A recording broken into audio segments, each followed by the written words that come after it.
अनजान खतरे की रात। एक बार की बात है, एक छोटे से गांव में अजय नाम का लड़का रहता था। अजय को किताबें पढ़ने का बहुत शौक था, खासकर रहस्य और रोमांच की कहानियां। गांव में एक पुराना पुस्तकालय था जो अक्सर बंद रहता था।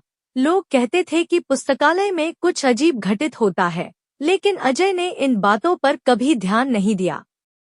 एक दिन अजय को पता चला कि पुस्तकालय का दरवाजा खुला हुआ है। उसकी जिज्ञासा ने उसे पुस्तकालय की ओर खींचा।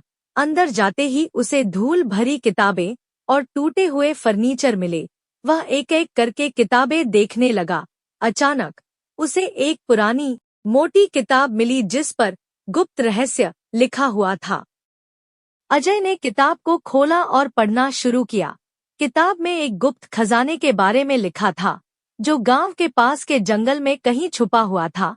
किताब में एक नक्शा भी था, जो खजाने तक पहुंचने का रास्ता दिखा रहा था। अजय ने तुरंत फैसला किया कि वह उस खजाने को खोजेगा। रात के अंधेरे में अजय नक्शा लेकर जंगल की ओर चल पड़ा।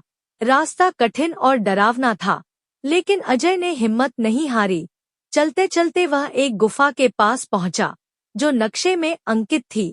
गुफा के अंदर अंधेरा था, लेकिन अजय ने अपनी टॉर्च जला ली और धीरे धीरे आगे बढ़ने लगा। गुफा के अंदर अजय को दीवारों पर अजीब अजीब चित्र और निशान दिखे। अचानक उसे एक छिपा हुआ दरवाजा दिखाई दिया।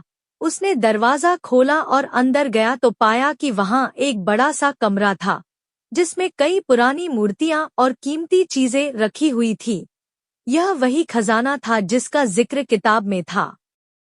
जैसे ही अजय खजाने के पास पहुंचा, उसे पीछे से किसी के कदमों की आवाज सुनाई दी।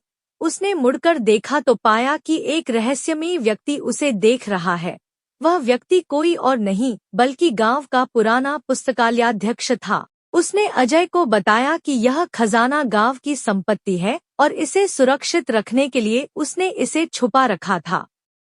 अजय ने सारी बात समझी और पुस्तकालयाध्यक्ष की मदद करने का फैसला किया। दोनों ने मिलकर खजाने को वापस पुस्तकालय में सुरक्षित स्थान पर रख दिया। गांव वालों को जब इस बारे में पता चला, तो वे अजय की बहादुरी और समझदारी की सराहना करने लगे। इस घटना के बाद पुस्तकालय फिर से खुल गया और गांव के लोग वहां आने लगे। अजय ने भी वहां अपनी पसंदीदा किताबें पढ़ने का आनंद लिया। उस रात का रहस्य सुलझने के बाद अजय का विश्वास और भी मजबूत हो गया कि साहस और बुद्धिमानी से हर रहस्य का समाधान हो सकता है।